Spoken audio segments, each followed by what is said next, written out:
Mais je pense personnellement, bien sûr, à contrario de ce que disent la population en général, surtout en France, de ces gens qui sont hyper influencés par les médias, que l'action de Vladimir Vladimirovitch Poutine est, comment dirais-je, indéniable de conséquences positives pour le bien-être de l'humanité. Car il s'avère qu'il a détruit pas mal de laboratoires clandestins, donc qui servaient, si vous voulez, les intérêts de ce qu'on appelle le nouvel ordre mondial, quoi. Et comment dirais-je, il a donné en plus à toutes ces troupes des ordres précis et extrêmement rigoureux, comme vous connaissez tous Poutine, d'éviter des dégâts collatéraux et toute blessure ou mort dans les civils. Donc ces cibles uniquement ont été basées sur des objectifs militaires, quoi. Bah déjà, c'est quand je vois les vidéos, les photos, c'est très malheureux ce qui se passe. J'ai pitié des enfants et tout ça. Et après, je connais pas trop la raison de la guerre parce que j'ai pas trop rentré dans les détails. Mais quand je vois sur les nouvelles tout ce qui se passe, ça me fait pitié, quoi. Ça me fait mal au cœur de voir tous ceux qui sont malheureux, les familles, les militaires qui se séparent, tout ça. Moi, ça me fait mal au cœur de voir tout ça. Bah, je pense que c'est comme le Covid, quoi. C'est encore un gros truc pour détourner l'attention des gens sur des choses qui se passent et qui vont nous coûter beaucoup plus cher en termes de liberté que ce qu'on a connu. Moi, quand je vois des gens comme Macron, comme Biden, comme Soros, comme Trudeau, dire qu'il y a une guerre en Ukraine alors qu'ils avaient tout en main pour faire respecter les traités et éviter que cette guerre arrive, ben, je me dis, ben voilà, on est encore dans une tourmente comme celle du Covid et on va nous gonfler encore pendant je ne sais pas combien d'années. Ça fait 2 ans qu'on nous pique toutes nos libertés et ils n'ont pas fini de nous en piquer d'autres. À la base, je croyais que c'était un truc pas très important. Mais après, ça a pris tellement d'ampleur que maintenant même la France a lié, genre ça devient grave là. Mais bon, pour l'instant, tant que ça n'a pas touché à Calédonie, je peux rien dire encore.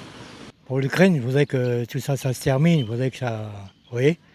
Il faudrait que la Russie elle arrête quand même un peu. C'est pas parce que c'est une grosse force comme l'Amérique. Mais il faudrait quand même qu'ils arrêtent quand même leur guerre. Il y a des morts partout, il y a des évasions, les gens ils partent partout. C'est pas normal qu'un grand pays comme ça, qui malheureusement, l'Union européenne ne peut rien faire puisqu'ils ne sont pas dans l'Union. Ils seraient dans l'Union européenne, ça ne serait pas passé comme ça, quoi, hein. Ça regarde que Macron, s'il a des problèmes, ben, il va tout seul. Nous, ça ne nous regarde pas. Faut pas qu'il va mettre genre les familles, tout ça, forcer les gens à aller, dire qu'on est prêt alors qu'il est prêt tout seul. Enfin, ça nous regarde pas, ça c'est des problèmes entre eux. Et puis, surtout pas mettre notre pays dedans parce que ça nous regarde vraiment pas leurs problèmes là. Et après, ben, ça doit être triste aussi pour les familles, ils doivent se séparer, tout ça. Alors que peut-être que la plupart des militaires, ils savent pas pourquoi ils vont à la guerre. Et genre, ils s'intéressent que à ça, ils vont pas s'intéresser aux autres guerres dans les autres pays qui durent depuis beaucoup plus longtemps. Je trouve que c'est quand même assez triste parce que j'ai vu un peu tout ce qui se passait là-bas. Il y a beaucoup de civils qui sont touchés. Il y a beaucoup aussi de morts dans les deux camps. Et moi, je pense directement que c'est des pères de famille ou que ce soit des frères ou des sœurs même. Et je trouve ça triste qu'on en arrive encore à là. Poutine, j'ai pas l'impression j'ai l'impression qu'il n'a pas changé depuis il est resté dans son délire depuis que voilà. Non, je trouve ça quand même assez triste parce que c'est dommage quoi. On pensait pas qu'il allait y avoir d'autres guerres plus graves que ça. Alors on sait qu'il y a toujours des guerres, mais là ça a l'air d'être un peu plus dangereux, surtout qu'il n'arrête pas de parler de la dissuasion un peu nucléaire, tout ça. Moi c'est ça qui me fait flipper, hein. On sait pas trop ce qu'il va faire, on sait qu'il est un peu fou ce mec. Mais bon, voilà, j'espère que ça va s'arranger, qu'il y aura le moins de morts possible et que tout va s'arranger. Par rapport au pays, c'est vrai qu'on est loin, mais quand même, être humain, ça fait quelque chose, ça nous touche. Dans les deux sens, dans les deux sens, que ce soit que les Ukrainiens qui sont victimes, non seulement victimes, on ne va pas dire victimes non plus, parce que comme je disais tout à l'heure, des fois ça nous dépasse des situations comme ça, parce que c'est des choses qui arrivent loin de chez nous, on ne peut pas savoir ce qui se passe. Mais ça nous touche quand même, dans les deux sens, que ce soit dans le camp russe ou ukrainien. Parce que, comme je disais tout à l'heure, que c'est être humain.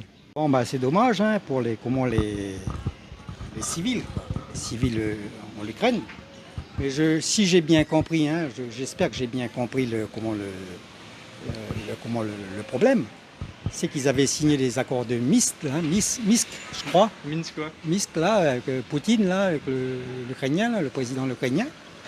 Et je crois qu'il n'a pas respecté les accords, c'est ça? D'où la guerre. Alors, je ne sais pas, moi, hein, mon opinion, il n'a pas respecté les accords.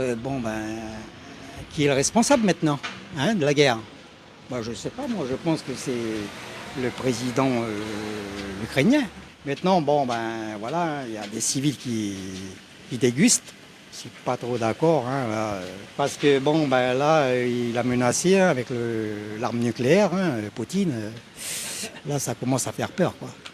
Et qui fait que, j'espère il y aura de la diplomatie, là, ils vont essayer de le convaincre, mais enfin, voilà, quoi. Ok. J'espère hein, pour le monde entier, quoi.